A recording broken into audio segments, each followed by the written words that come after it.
Welcome, everybody. Thank you for being with us today. The Zoroastrian College near St. John is a spiritual white light center with the main purpose to transform negativity on planet Earth into positivity.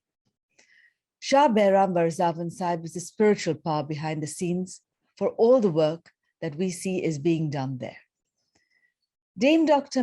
Professor Meher Master Moose is the founder president of the All India Shah Behram Bagh Society for Scientific and Educational Research, which is also called the Zoroastrian College.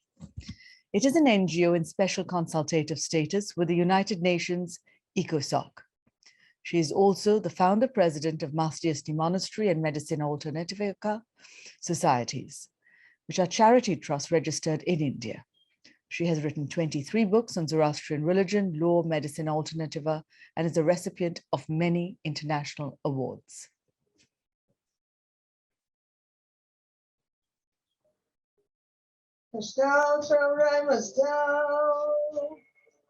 Namaste Atash Mazarao Hudao Mazishta Yazata Hashem Bahu Vaishte Masti Ushta Asti Ushta Mai Yatashai Vaishtai Yashim.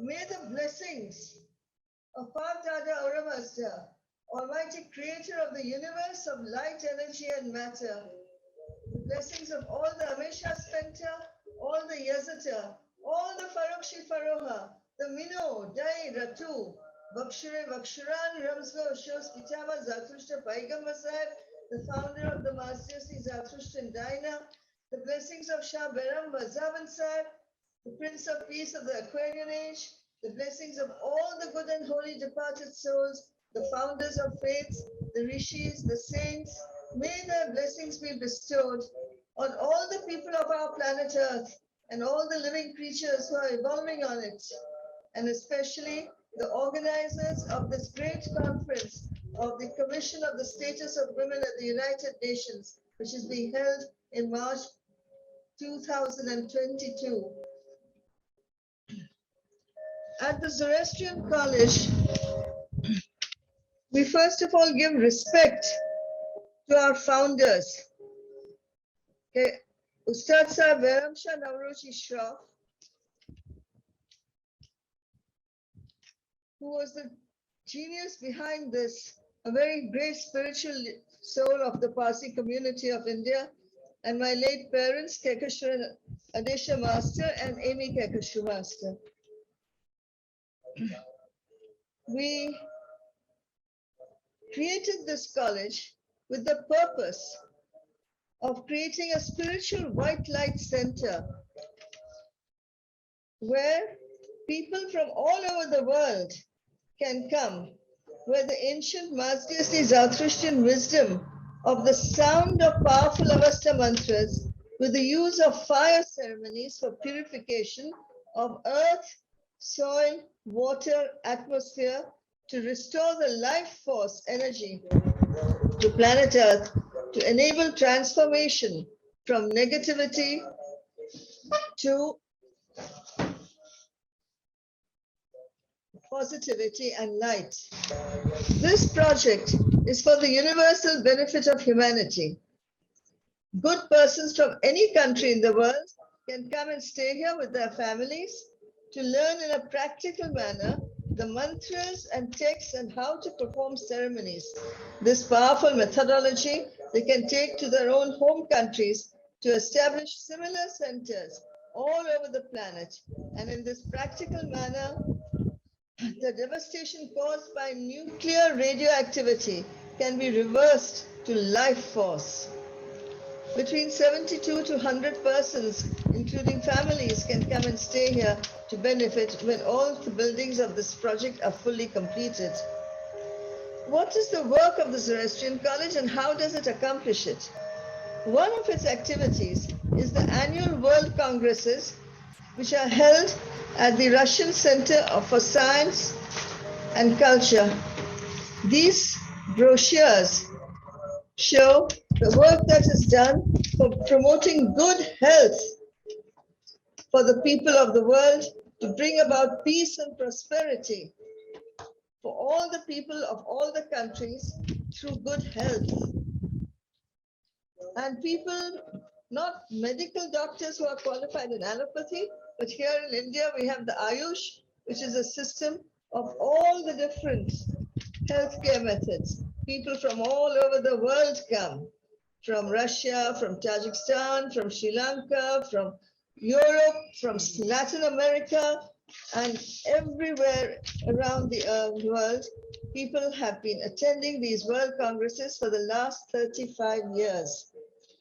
The Zoroastrian College is open to all persons in all countries without distinction of gender, nationality, age, color, religion, or creed.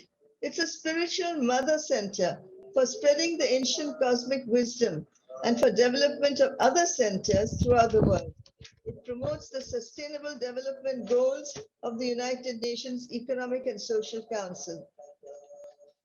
Some of the different areas of the work which is carried on in support of the Sustainable Development Goals includes holistic health sciences, where the focus is on the human energy field and preventive healthcare measures, including drugless therapies such as color, magnet, sound, mantras, also herbal medicines and nature cure methods, acupressure, acupuncture, and so on.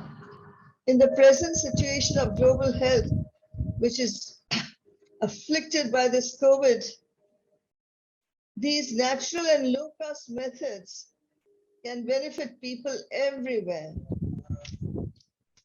Another department is Avastha and the Ancient Cosmic Wisdom Scriptural Studies, which includes the major project of transliterating and translating the Avastan texts in Russian, Cyrillic, and Tajik scripts with meaning.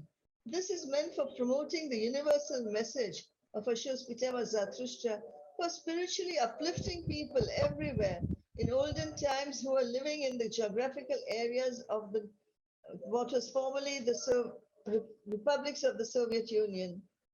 These people from times of thousands of years have been able to preserve this knowledge in their genetic code. And now is the time for spiritual revival. Another department is for interfaith peace studies. We promote this with practical interaction through conferences where people of all religions come and participate, and celebration of festivals of different religions and cultures. Why do Christians celebrate Christmas? And why do the Hindus celebrate Diwali? And the Parsis Navroz?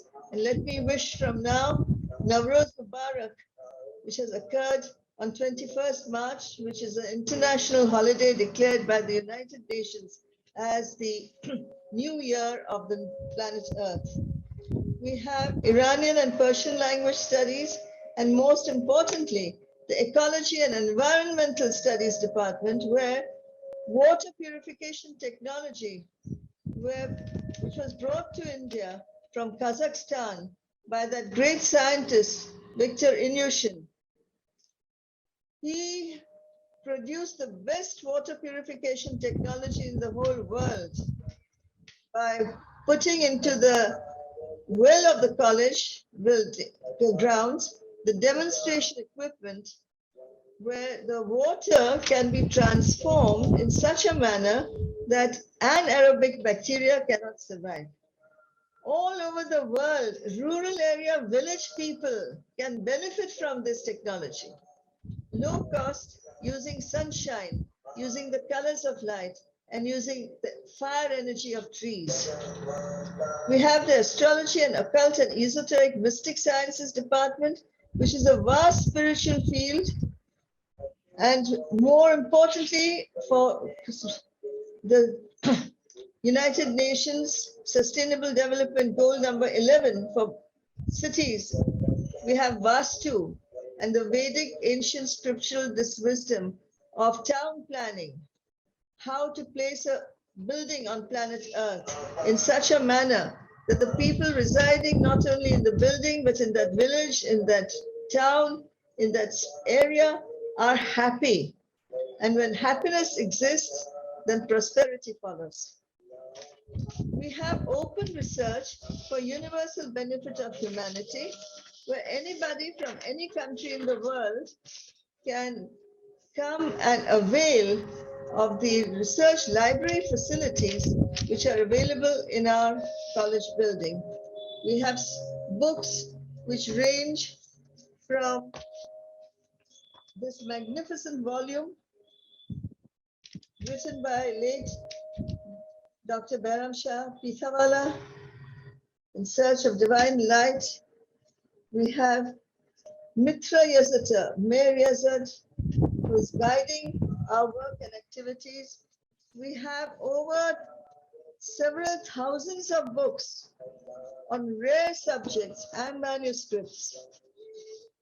And it is in this building that we have created a spiritual powerhouse, the prayer room, where the sound of Avasta mantra vibrations continuously done night and day have created an aura of a white umbrella where even the trees surrounding the buildings have picked up the sound, and we are able to create a white light force and protection for all the people in the building and around it. Now, I would like to give this acknowledgement to one of the persons who have contributed greatly to this building, that is late Dr. Ajit Singh Ji Kasliwal. It is his munificence through which our indoor center of our college was able to construct this building.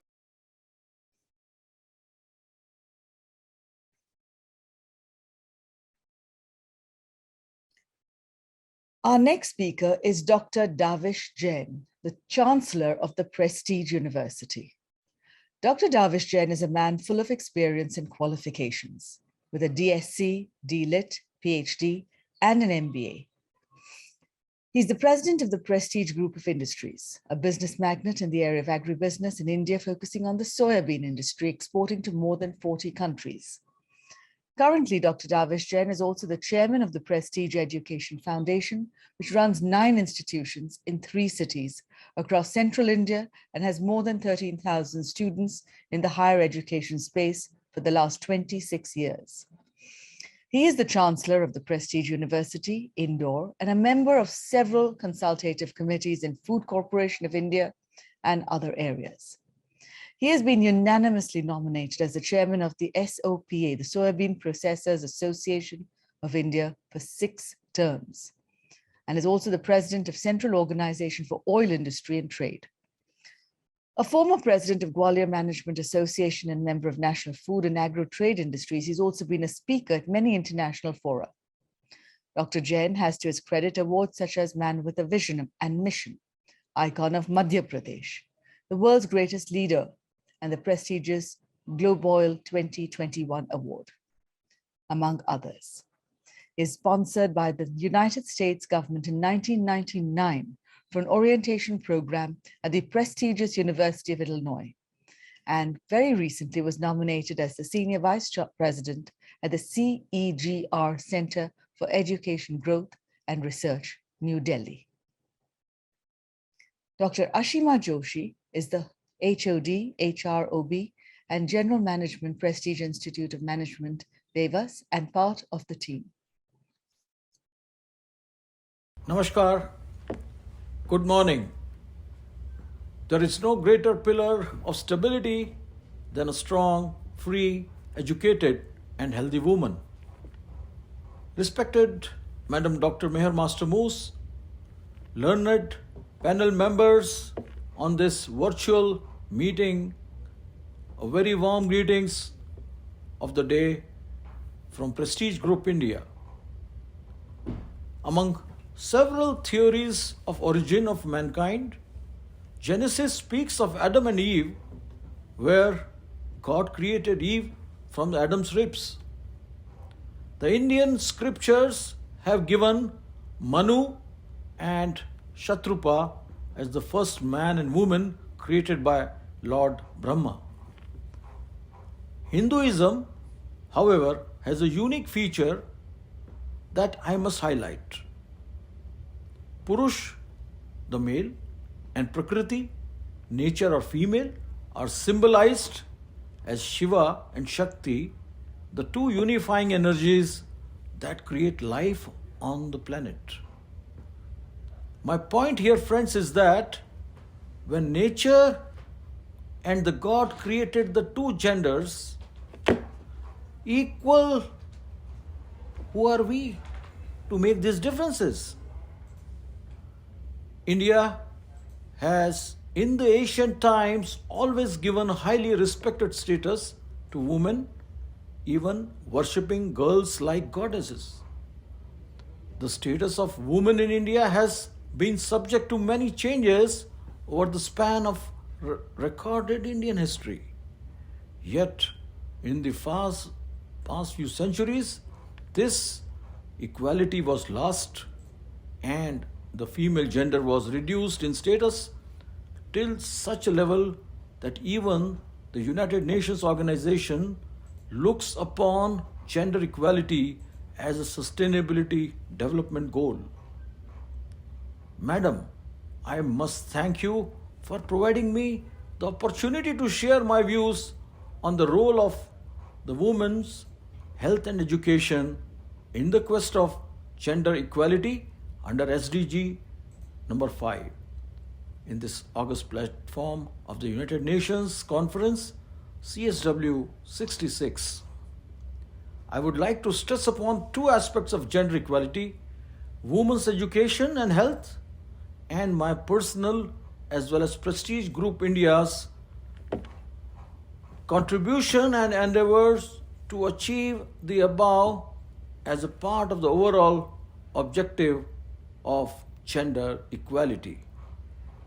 Several women have served in various senior official positions in Indian government, including that of the President of India, the Prime Minister of India, the Speaker of Indian Parliament.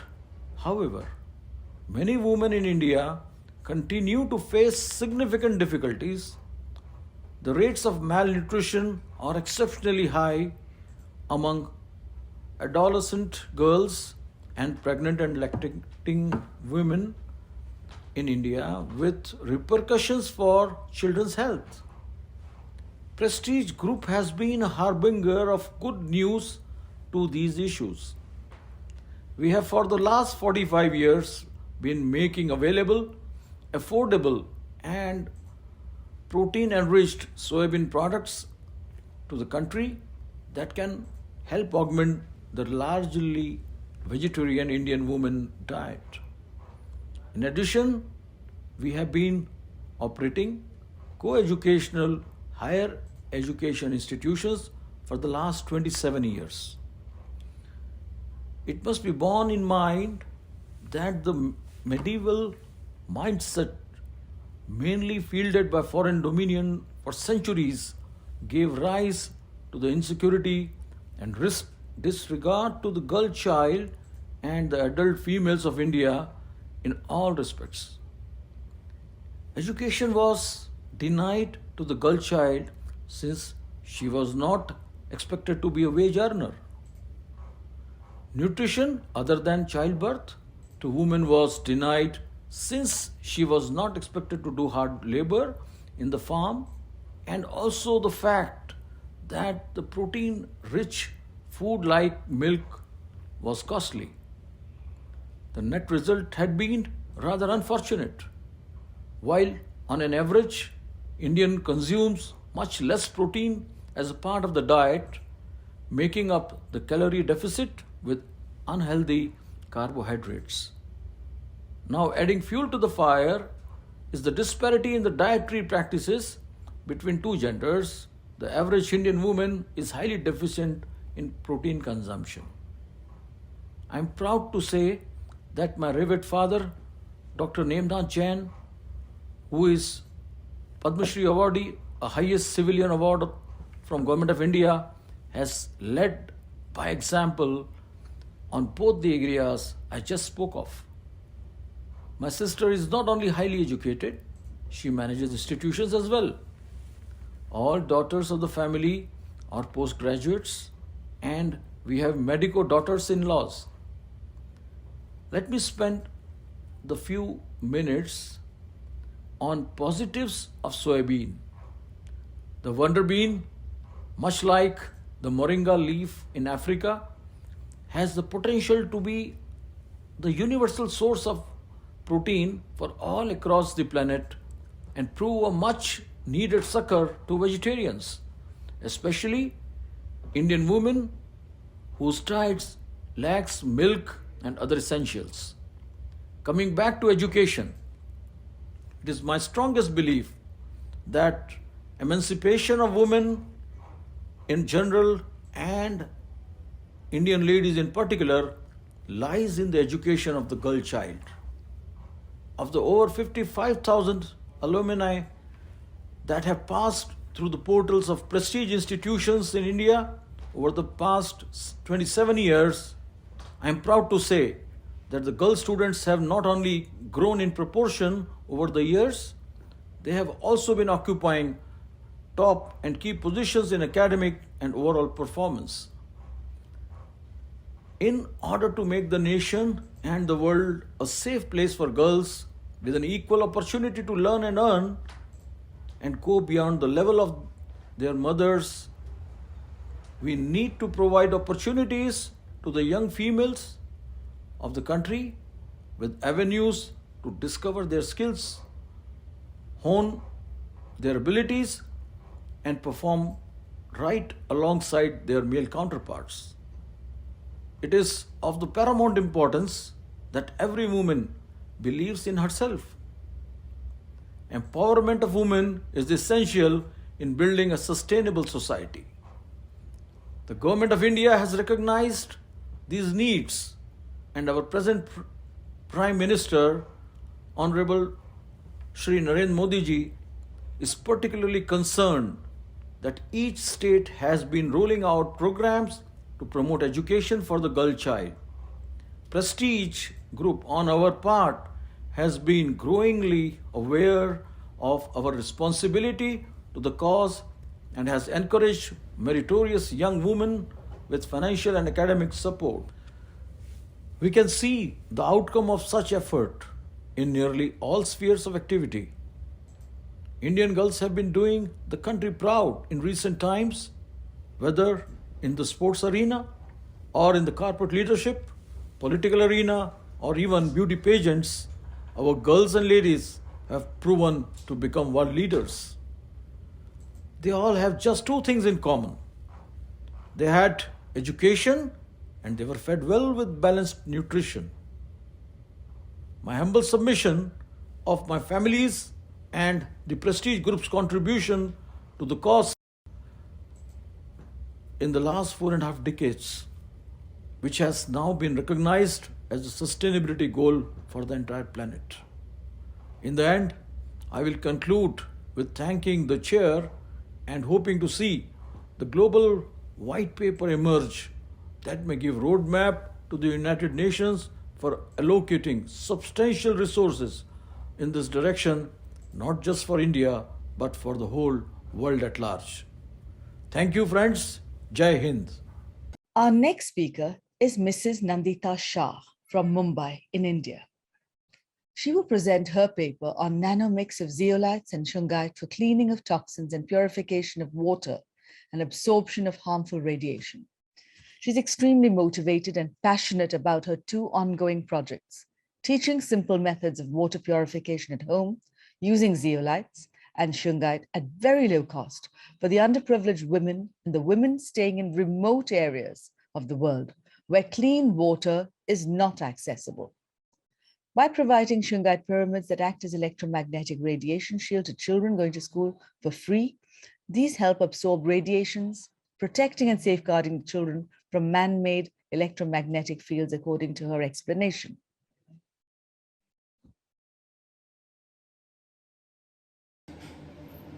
Greetings to all. My research paper topic is on nanomix of shungite and zeolites for cleaning of toxins and purification of water, and using shungite pyramids for absorption of harmful radiations. How does the contaminated water crisis in the world affect women and girls? The world is facing a rising water crisis affecting the well-being of millions, especially those who still do not have access to adequate and safe drinking water. Globally, waterborne diseases caused by lack of safe drinking water and sanitation facilities kill more young children than AIDS, malaria, and measles combined.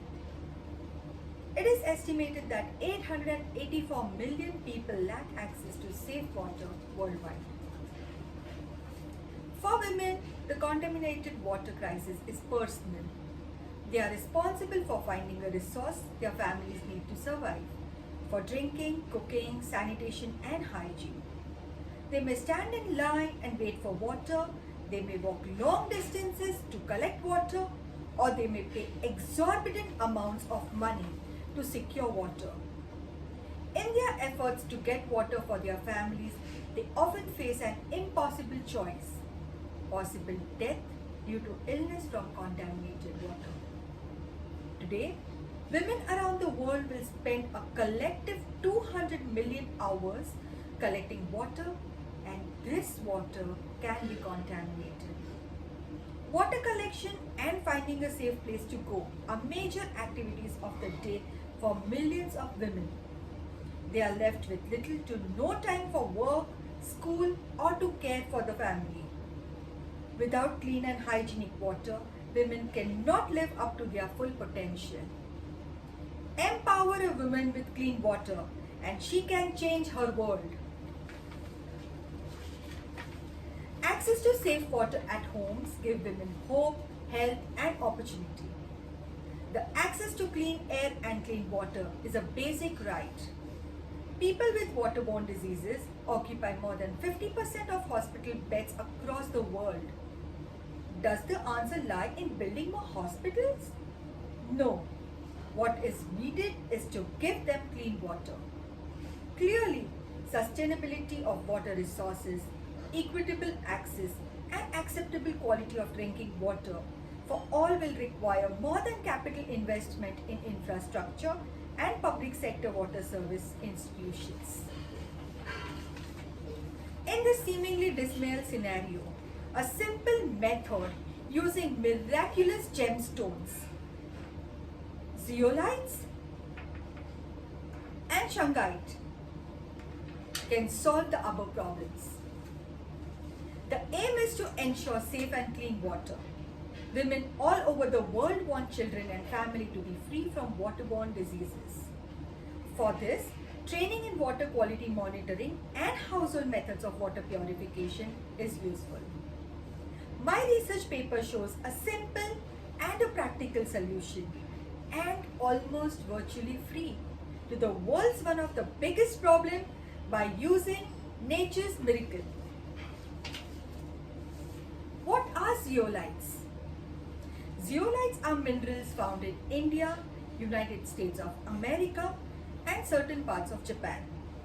Zeolites represent a family of hundreds of microporous mineral members known for their ion exchange properties. The name derives from Greek language, zeo to boil, and lithos is stone, meaning boiling stone. The structure of zeolites mainly consists of aluminosilicates with SiO4 and AlO4 structures connected by shared oxygen atoms. Thanks to its remarkable and unique ion exchange properties in water, it has been employed for various medical, industrial, and environmental uses, in particular for sequestration of toxic pollutants from industrial effluent and waste. Zeolite water filtration media can be a sustainable, natural treatment solution for drinking water at home, grey water, and wastewater treatment. What are shungites? Shungite is an anomalous stone of organic origin that is comprised of carbon. Shungite was discovered near a small village of Shunga, which is located in the Republic of Karelia a part of Russian Federation. Shungite is the only known natural source of fullerness on Earth. Shungites are believed to be the most powerful antioxidants that shield cells from the effect of free radicals. Fullerenes are a special form of carbon, and carbon, as we all know, is the foundation of life on the earth. In addition to being a natural antioxidant, it can improve immune system function. It also actively interacts with various electromagnetic fields and neutralizes their negative impact. Shungite's unique structure, it grabs onto many different things including chemicals, volatile organic compounds, drugs, chlorine, fluoride, and radioactive particles. It also kills a wide variety of bacteria, viruses, and other pathogens. It has exceptionally high resistance to chemically aggressive environments. It has a high electrical and low thermal conductivity. It purifies water and enriches it with beneficial minerals. So what is the procedure of making shungite water? To use black shungite and zeolite stones for making water, you have to follow basic, simple instructions. Black shungite and zeolites often has a lot of black residue after it has been processed to make granule. Rinse the residue of the stones under running water. Do not use soap. You can rub them with your hands or use a brush to remove any fine black powder. Place the rinsed shungite and zeolite in a glass, earthenware or enamel container and pour the regular water over it. Use 200 to 500 gram of regular shungite plus zeolite per 1 liter of water. Leave the shungite and zeolite water sit at least overnight or up to 3 days for the maximum effect. Sediment in the water is normal and harmless. Just let it settle down before you pour. You can refill the shungite and zeolite water container with fresh water when it gets low. How long will the stones last? If the water is really polluted, the pebbles will pick up such impurities as chlorine, nitrates and fluoride. So take the stones out of the water once a month or so. Rinse them in the running water, let them dry and put them back in the container. Drinking shungite and zeolite water helps the body to function at its best.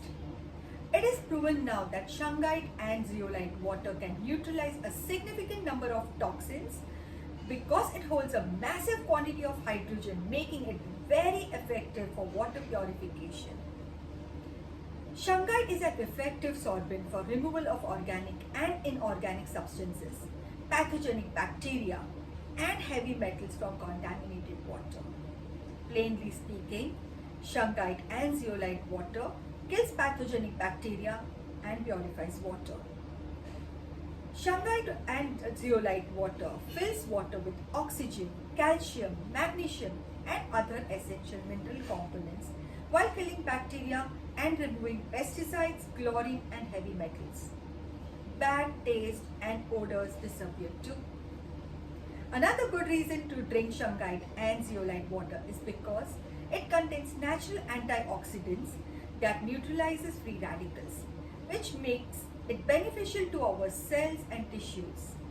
It is totally safe to put shungite and zeolite directly in your glass or carry your clay water bottle. Shungite is also an electromagnetic protection shield.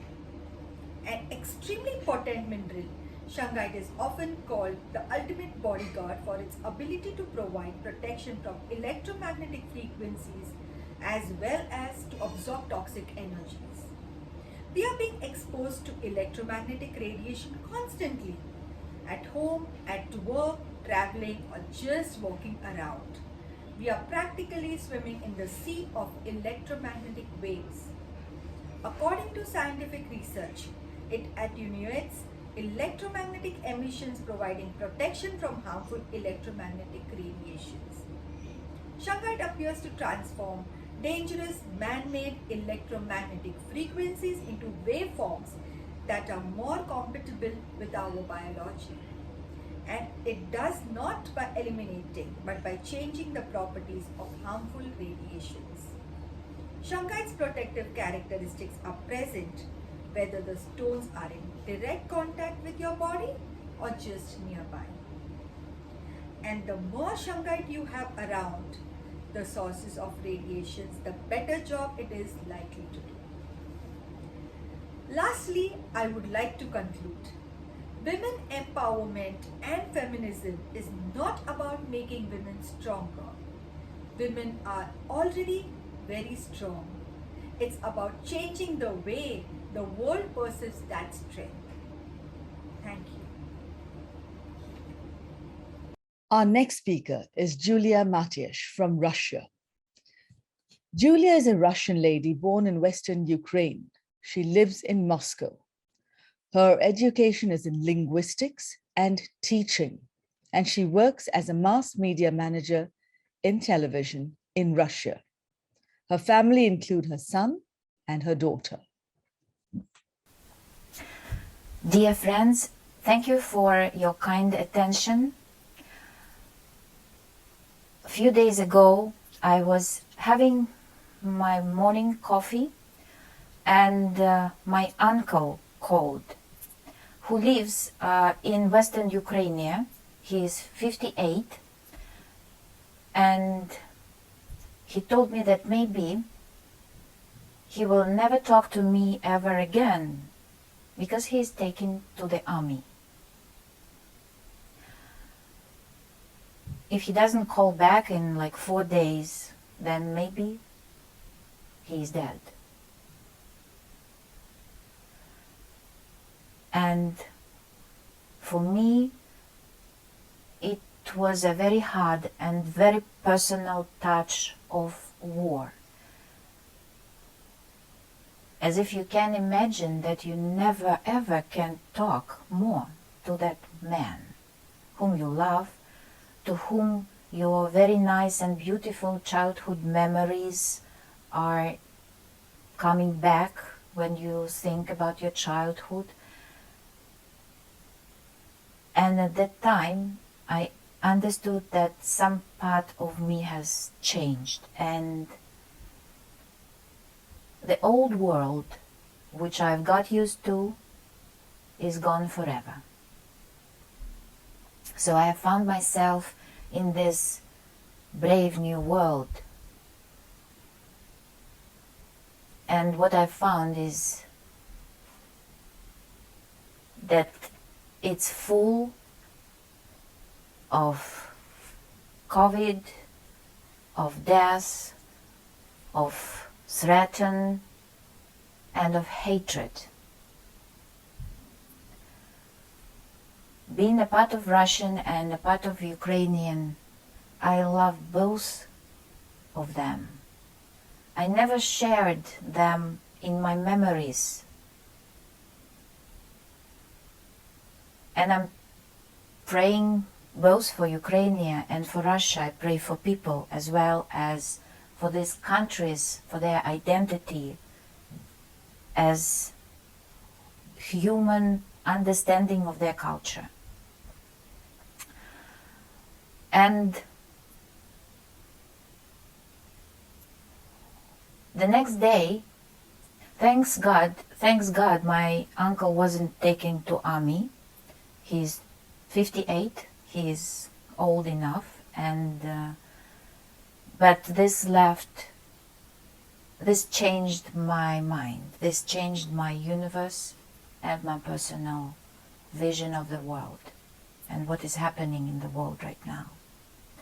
I have a lot of friends who are Russians or partially Russians, and they live in the United States, in Israel, in Europe, in London.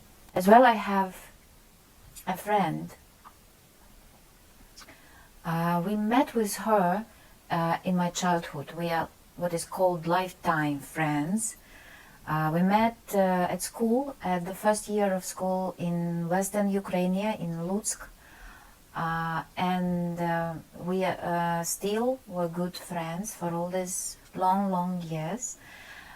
She lives in London. After her university, she moved to London, but we met in a Russian-speaking school in Western Ukraine because her family was Russian.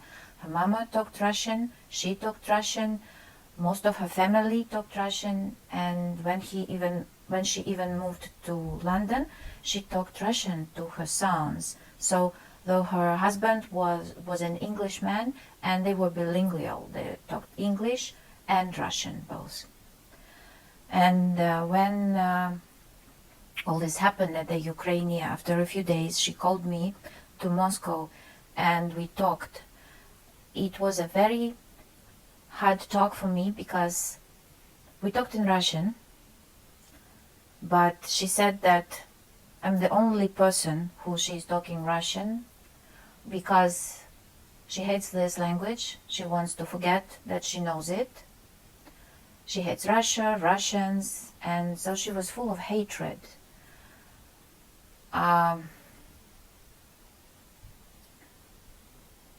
When later I've just come to understand what does it mean for her personally and why she is so lost in her hatred, I found that she needs to cut out of herself, of her identity, everything that she got in her childhood, the songs of her mother, the fairy tales, Russian literature like Tolstoy, Dostoevsky, Pushkin.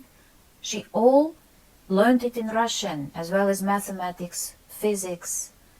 So she was in this culture. She watched movies, even children animation, and all of this she needs to forget. She is a kind of person without a part of her identity, and this is only because of her hatred. And she's very much lost. She is weak. She lost her work now because of her principle not to support Russia, and I don't know exactly yet how to help her, but I felt very big pain from her hatred.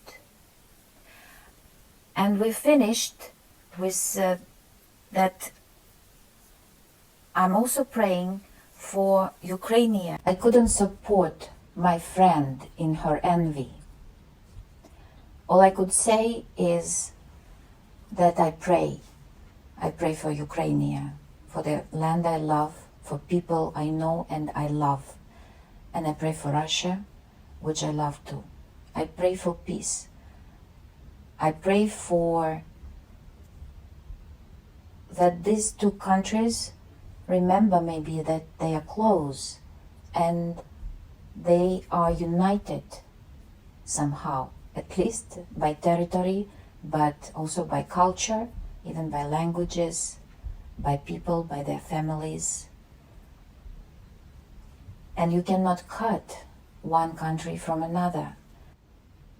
When we asked for help of our gods, we believe that they will act out of love, not out of envy.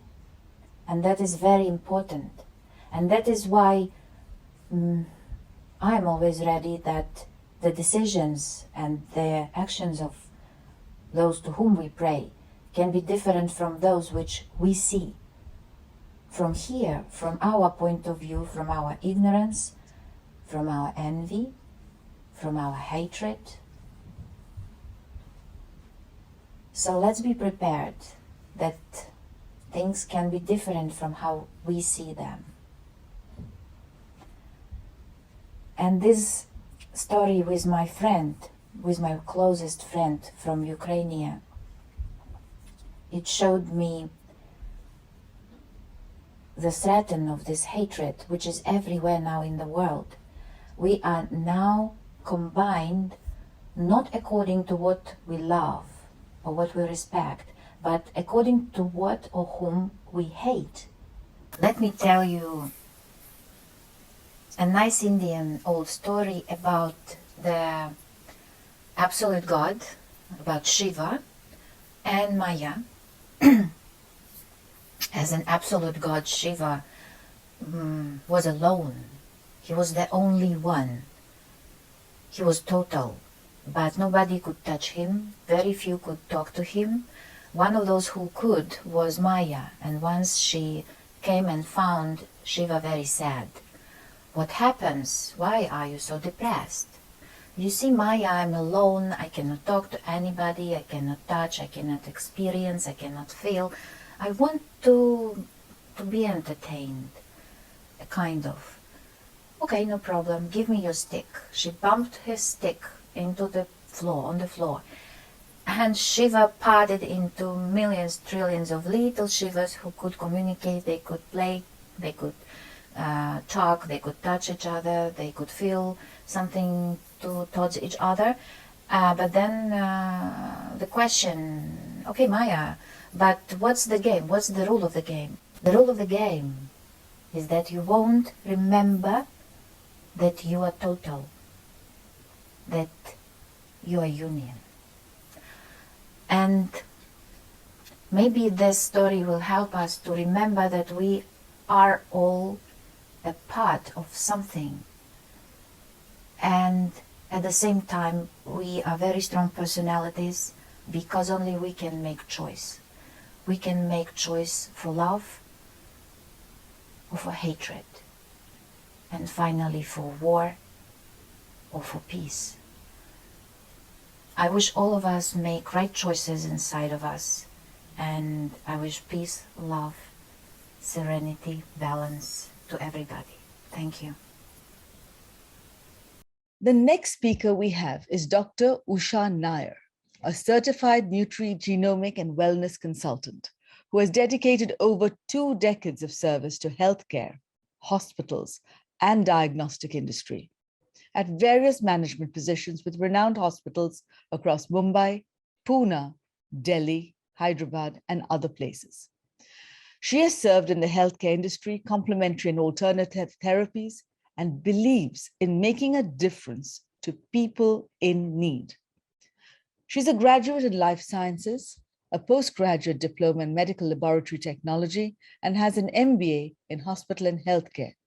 She's also a naturopath and a registered acupuncture practitioner. She holds a PhD by research in hospital administration and a diploma in holistic health sciences to her credit. Hi friends, very good afternoon. My name is Dr. Ushan Nair, and today I'm here representing All India Shah Berambag Society, Zoroastrian College, all the way from India, and we are here to talk about genetic wellness and women's health. It's a very, very cost-effective method for lifelong well-being.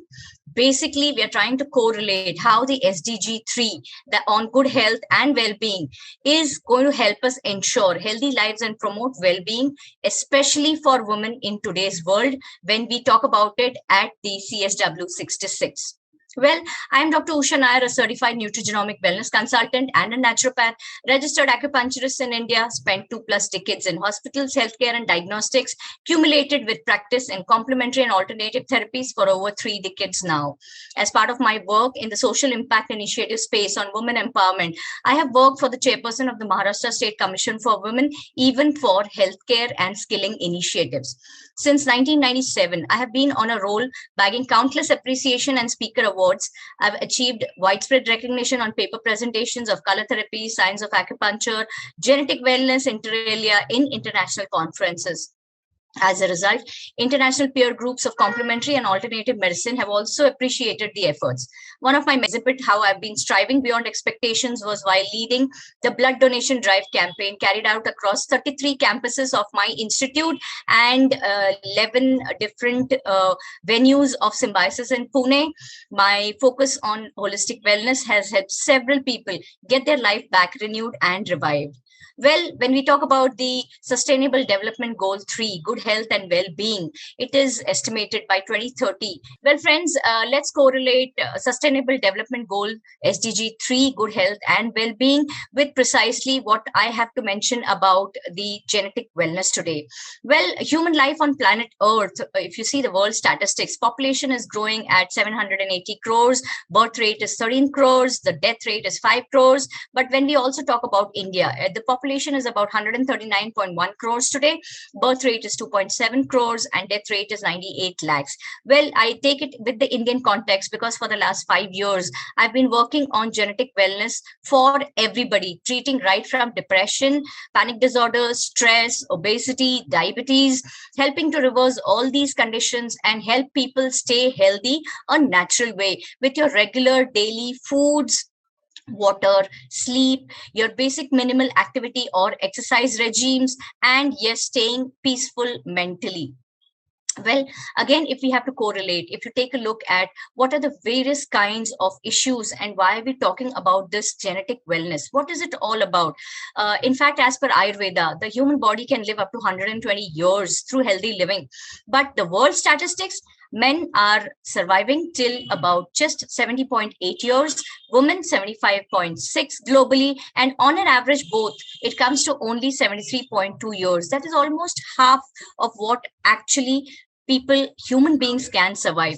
And the major killers today, ischemic heart disease, stroke, chronic obstructive pulmonary disease, lower respiratory tract infections, Alzheimer's, other dementias, trachea, bronchus cancers, diabetes mellitus. Of course, there are other causes external to us, road injuries, diarrheal diseases, and tuberculosis. And friends, the most important to note among this is, amongst the top 10, almost 3 to 4 ailments are such that they can be treated just by taking care of nutritional conditions. So if we see people today, when we fall sick, we go to a doctor, the doctor will give us medicines. And many a times, if it is not affordable for us or not accessible the right way, we lack the leadership, then we may not have even the access to basic medical care.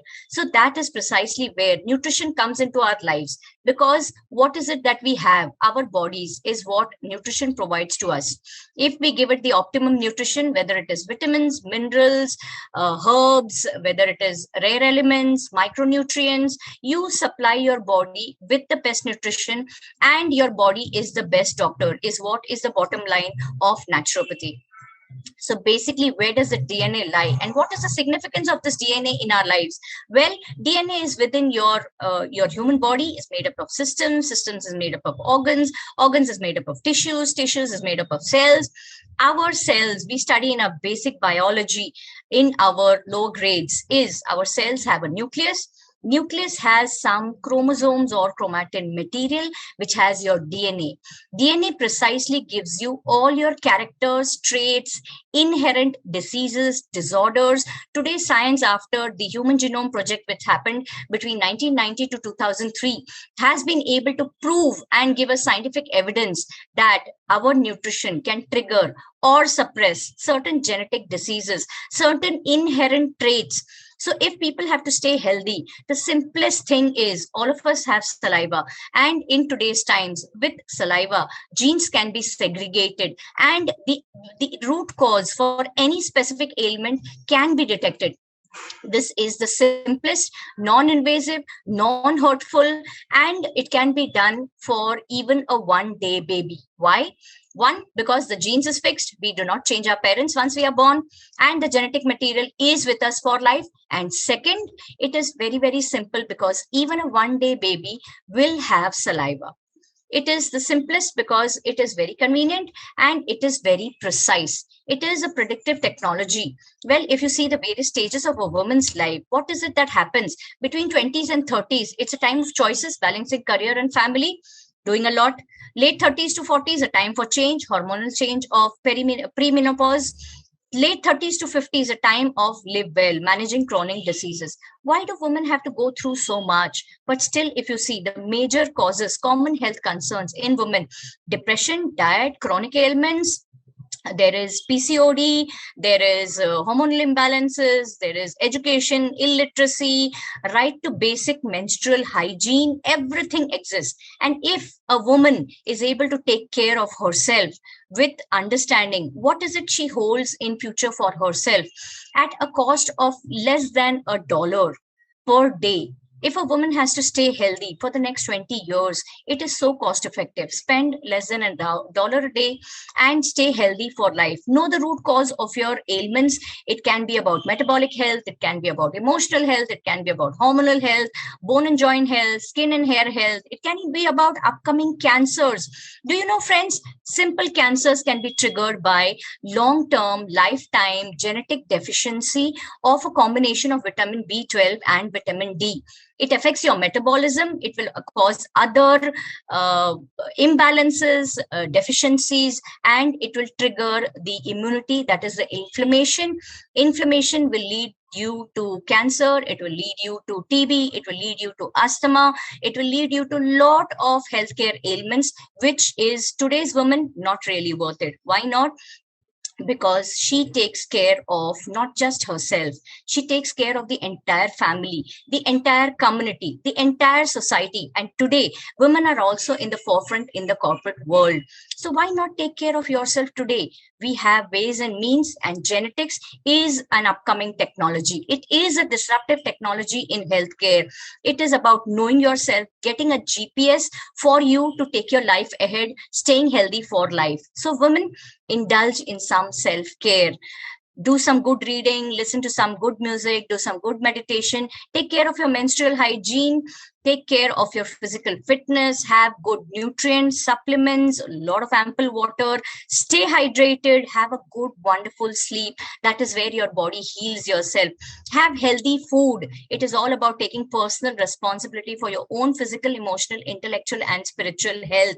And how much of all this that I mentioned is precisely what your genes will tell you about when you get a gene profiling done for wellness, guided by future, how much to eat, what time to sleep, how much water to take, how much of everything. And why all that? Just simply so that you should know how to fall in love with yourself. Because being a healthy woman isn't about getting on a scale or measuring your waistline.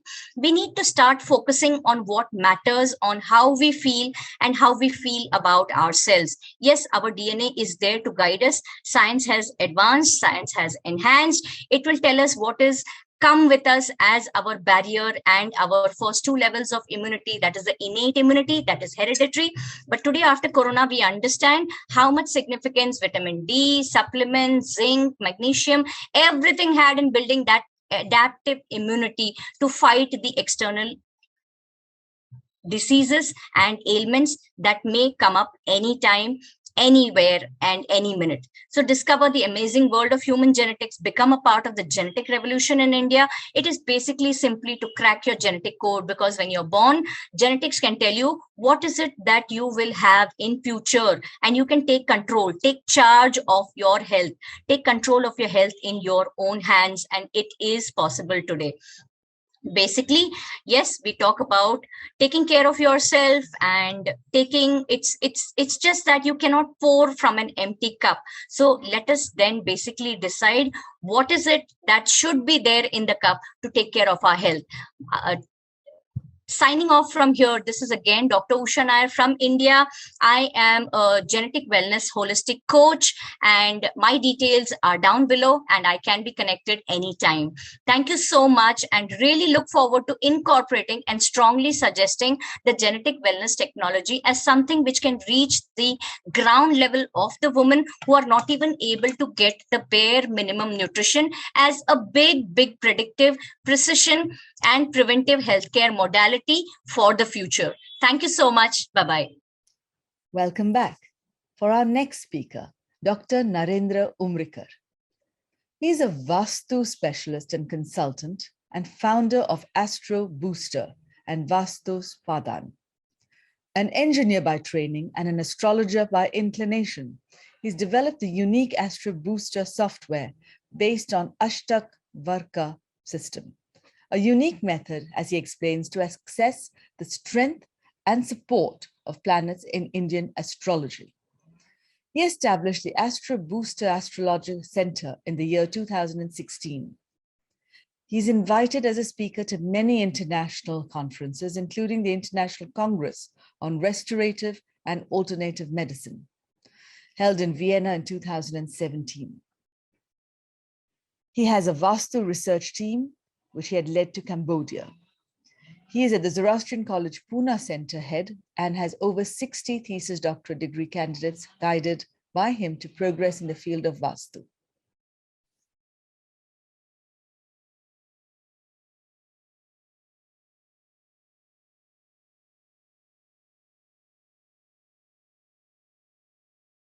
First of all, I must say thanks to the 66th session of the UN Commission on the Status of Women Organizing Committee for giving me a chance to share my views. On this occasion, I will share my views on climate change with reference to the Indian architecture, which will definitely play a vital role on implementation of the climate goals. Climate change and Indian architecture is the subject of my lecture. Climate change is already happening. Temperatures are rising, floods, drought, and wildfires are starting to occur more frequently.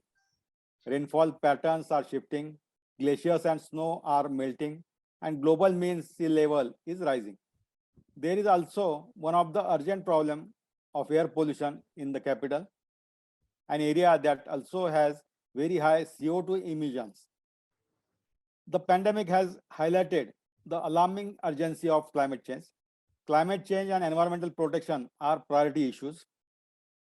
Climate experts warn that we have only 10 years to left to keep global temperature rise under 1.5 degrees Celsius. Even half a degree beyond that will significantly worsen the risk of drought, floods, extreme heat, and poverty of hundreds of millions of people. The Vastu Shastra, Indian architecture, can be understood as an Indian architecture, Indian art, ancient art of space management with respect to the cosmic energy, that cosmic energy grid, which has great efficient effect on human lives.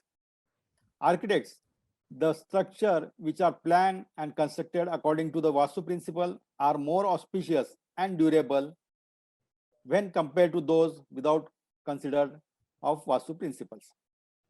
The Earth is the only planet in the whole universe to sustain life. We are the part of solar system. In the solar system of all planets, including Earth, revolves around the sun on its own axis as well. The only force, that is gravitational force, keep these huge cosmic bodies to move in a defined orbit, and hence this gravitational pull of sun. Result of this, we get different seasons and as well as day and night. The solar radiations, the air, the water, the earth, the fire, and the space, known as 5 great elements, has great effects on living beings. You can use a Vastu principles to balance all these elements in our lives. Vastu is based on the scientific theory of balancing these forces in every corner of house. Some reason scientifically known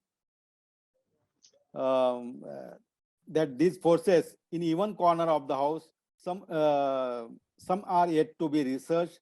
In ancient scriptures, it is mentioned, means it will be definitely helpful.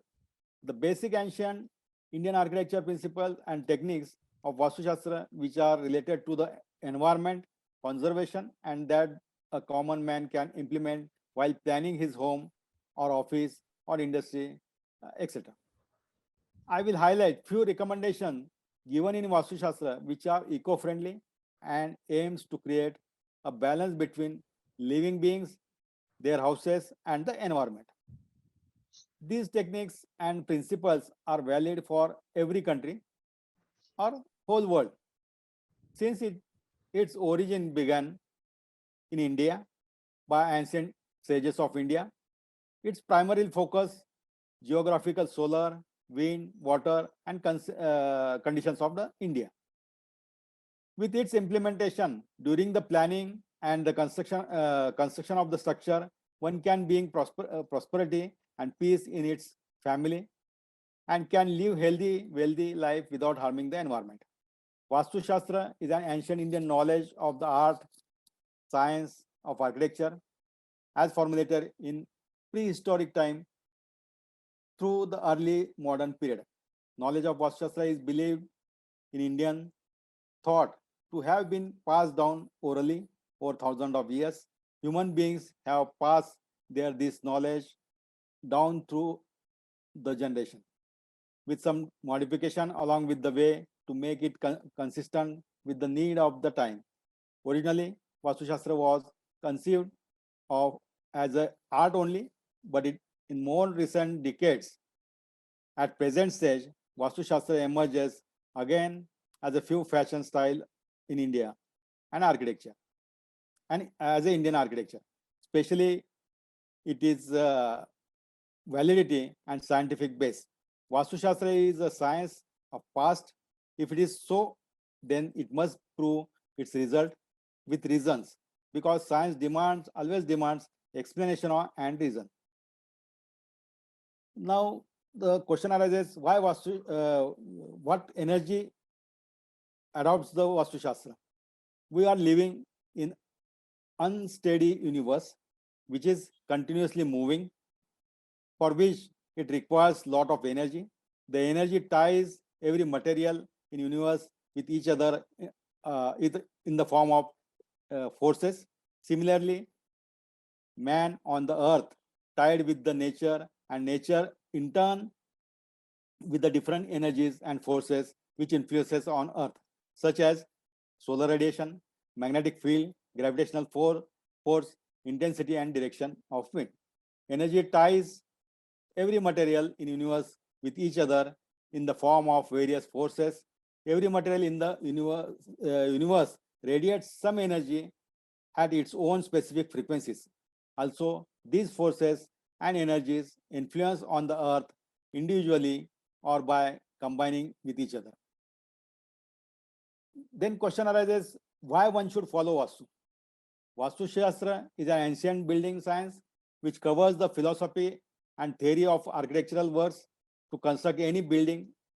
Vastu Shastra is based on various natural energies which is available free of course in atmosphere, like solar energy from sun, lunar energy from moon, earth energy, sky energy, electric energy, magnetic energy, thermal energy, wind energy, light energy, and cosmic energy. Utilization of such energies gives us pleasure, peace, prosperity, etc. in our life. The Vastu is rational. As it is scientific, it is permanent. As it is based on direction, and directions are unchangeable. It is beneficial as it is bridge between man, material, and nature. And above all, it is practical as it is very simple to follow. Build your house according to the guidelines provided by the Vastu and lead a healthy and happy life. Sun indicates light, illumination, willpower, generosity, solar system. It rules over our bones, eyes, heart, spinal cord, blood circulation, and soul, etc. Hence, each direction is auspicious. It belongs to the Lord Indra, Suryadev. North is considered auspicious since magnetic lines of force move from north to south. Thus, origin of all the life, there are three forces in action to create harmony: wind, water, and fire, or Vayu, Jal, and Agni. If these forces are kept in their appropriate places, then there will be no disturbances. But if water put on in the place of fire and wind place of water or any other combination, the forces will start acting accordingly and create disharmony and unpeacefulness.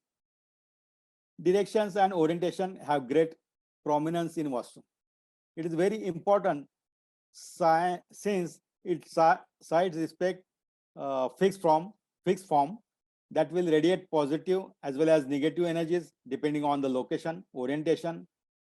Vastu Shastra defines specific procedures for site selection, placement of water bodies, electricity, well, septic, study table, sleeping bed, etc. and numerous other attributes contributing sustainability. The Shastra even prescribe how a tree should cut or plant, what trees are to be used or not used, in which direction, and that for every tree cut, a new tree must be planted. Vastu architects and builders have a long been ecologists striving for perfection while preserving the environment. Finally, the energy of a Vastu building contributes profoundly to the well-being of the inmates and the community. There is no other force more sustainable than Vastu, slope and soil quality. Proper guidelines have been put in Vastu Shastra for the selection of plot, peacefulness, calm, place with a lot of greenery and good water source with good soil for obvious reasons. The fertile soil is an indication of good soil for the construction.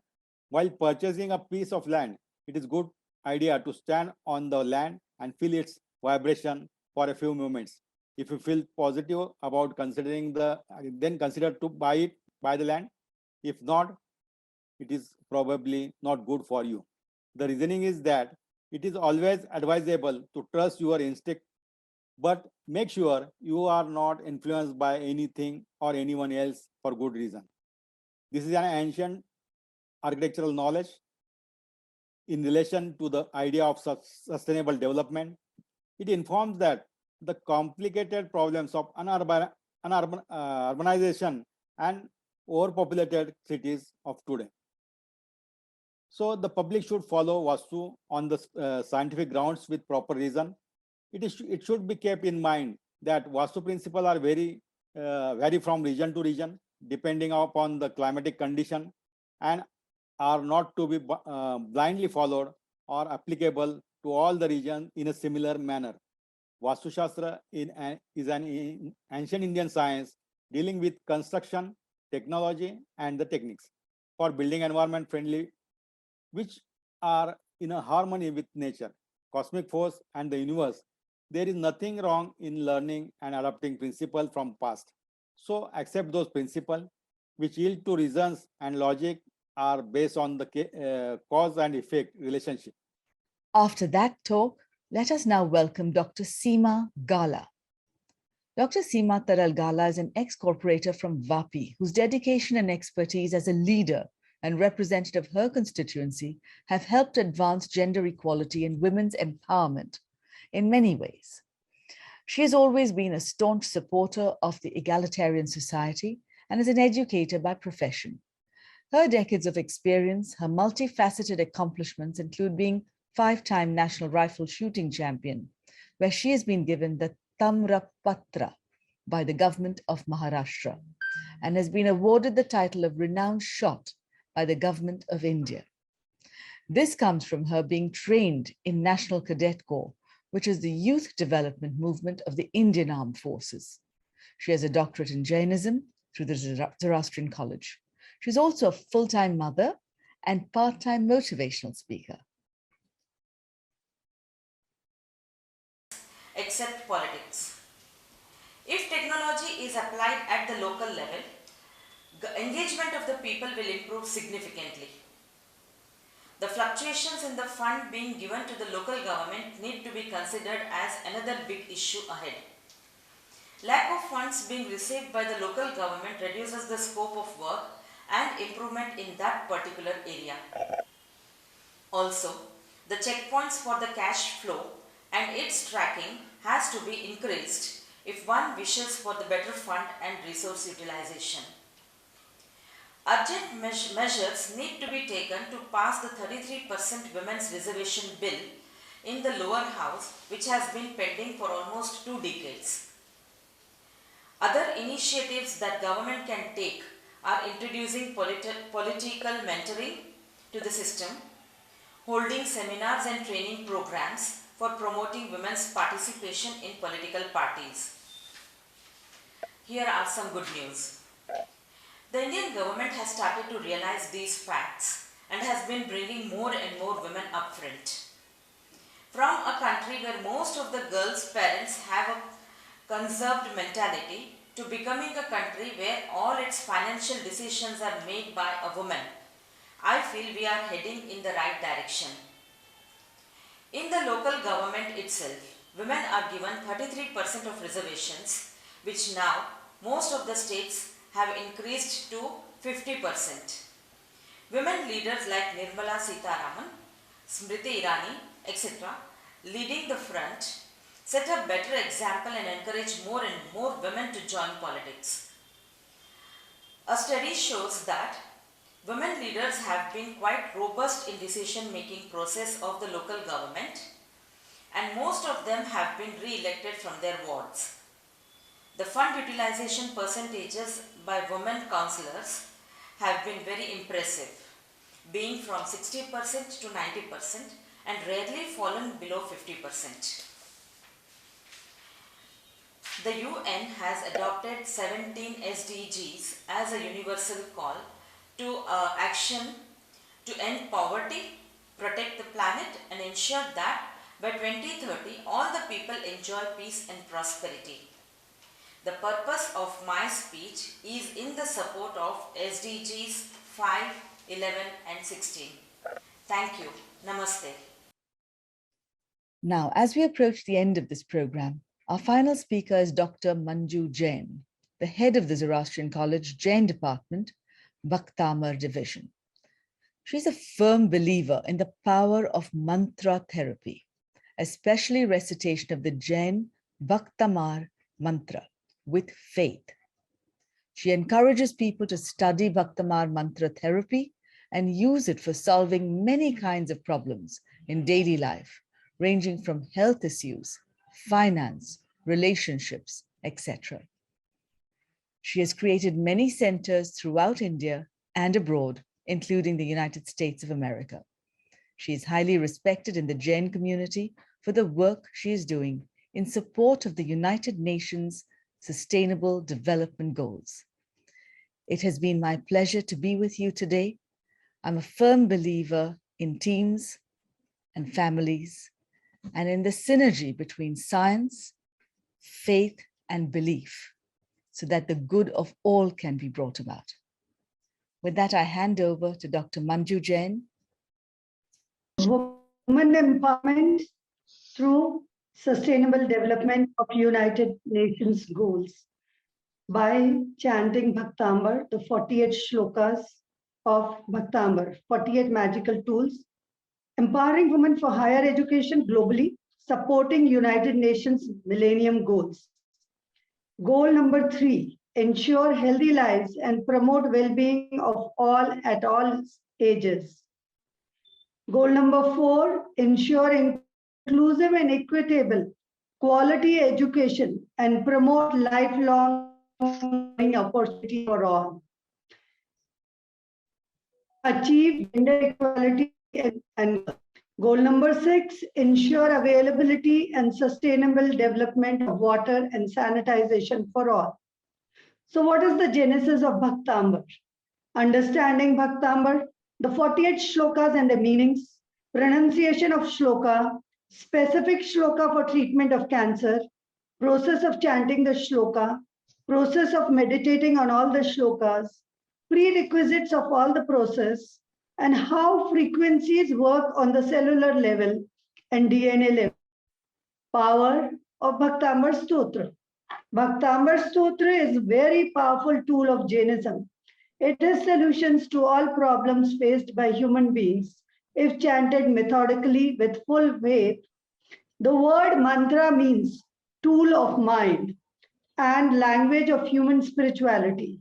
When repeated over a period of time, it causes shift in your consciousness, as a result of which you attract different results in your life, whether it is in terms of health, wealth, relationship, or education.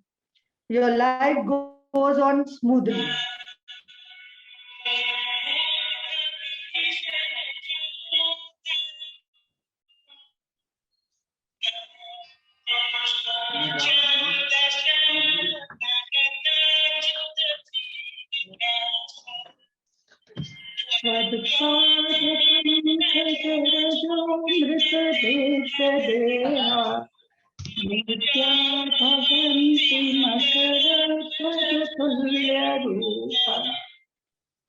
So this is Udbhut Bhishan Jalodar Bhar Bhugna Socham Dasha Mugdata Shujivatasha Tvad Pad Pankaj Rajom Ridigda Deha Martya Bhavanti Makartvash Tulya Rupa.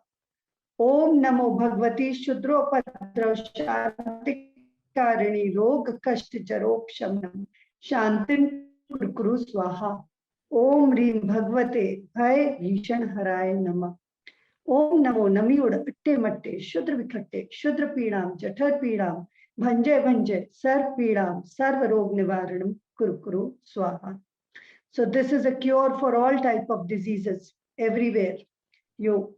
So third goal is to ensure healthy life and promote well-being of all at all stages. And we have seen the diseases including cancer, eye disease, spinal cord issues, stomach and kidney failures are cured by chanting this shloka.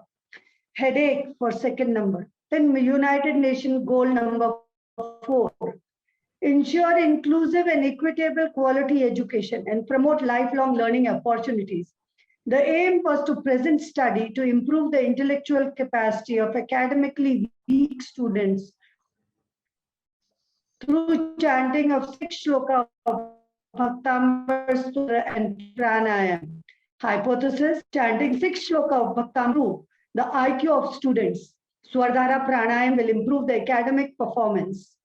37 students of grade 7 of modern school Nagpur were exposed to chanting Bhaktamar Shloka Swardhara technique for 21 days for 30 to 40 minutes. The therapy included chanting 6 shloka Alposhatam Shatvatam Parihasadhama Tvad Bhakti Rev Mukhri Kurute Balanma Yat Kokilah Kil Madhav Madhuram Virauti Tachamr Charu Kalika Nikray Kahetu, which says, God, I am with very less intelligence and I would be a subject of ridicule in front of United Nations, but it is my devotion for you which is making me chant this shloka with faith and which improved the IQ from 73. The IQ increased to 93 within a period of 21 days. So this is the power of chanting Bhaktamar Stotra. We had done proper psychometric test using fair scale method A and B, and we got amazing result endorsed by head of psychology, Dr. Anit Agarkar, has done PhD on 6 shloka and worked on thousands of people, and Zoroastrian College has endorsed me as quality education therapist, promoting Bhaktamar all over the world through Jain department, thanks to Dr. Meher Moose. And Sustainable Development Goal number 5, achieve gender equality and empower all women and girls. So Dr. Sonal Jaiswal was pursuing PhD on 9 number shlok for wishful child, whether it is a girl or baby child. When you visualize and chant shloka number 9, Astam Tavastavanamas Samastadosham, Tat Sankathapi Jagatam Duritani Vanti, Dure Sahasra Kirana Kurute Prabhaiva, Padma Kareshu Jalajani Vikas Panji. It says that when sun rises, whole of world gets illumined. But before rising of sun, the slight redness that dissolves all our negative karmas. So the result is achieved are noteworthy, and through Wokan, we can see that gender equality is achieved and all girls are getting education and are becoming education therapists. So here the results, we have seen results. A pregnant lady who did this throughout pregnancy, her fetus was protected by chanting 6 shloka of Bhaktamar.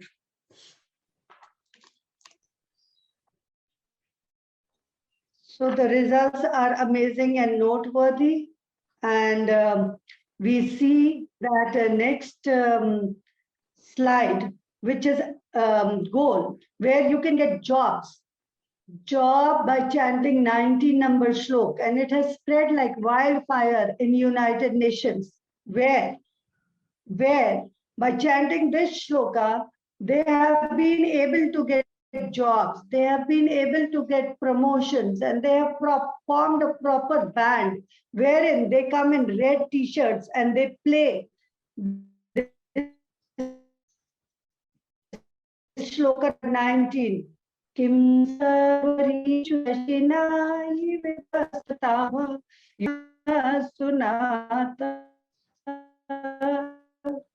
निष्पन्न शालिवन शालिनी जीवलोके कार्यं किया चलधरै जलभारनम्रे. And using this tool, they could achieve 73 insurance policies within a span of 1 month. By chanting shloka number 1, they got promotion. By chanting shloka number 10, they could create a teamwork in their organization, whether it was religious organization.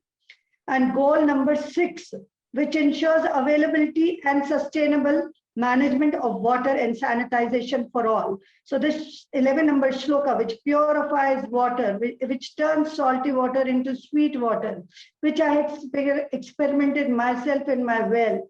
I took off the water by chanting this shloka and made food for our Jain saints. The moment they had water, they said the water is so sweet, and water purification is very important in today's era. Finland has purest water.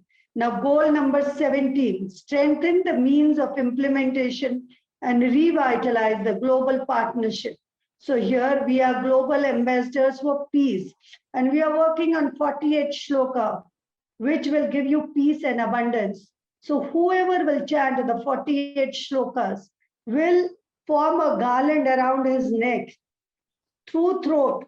They will chant, and each flower would be a shloka, and which will bring peace and brotherhood.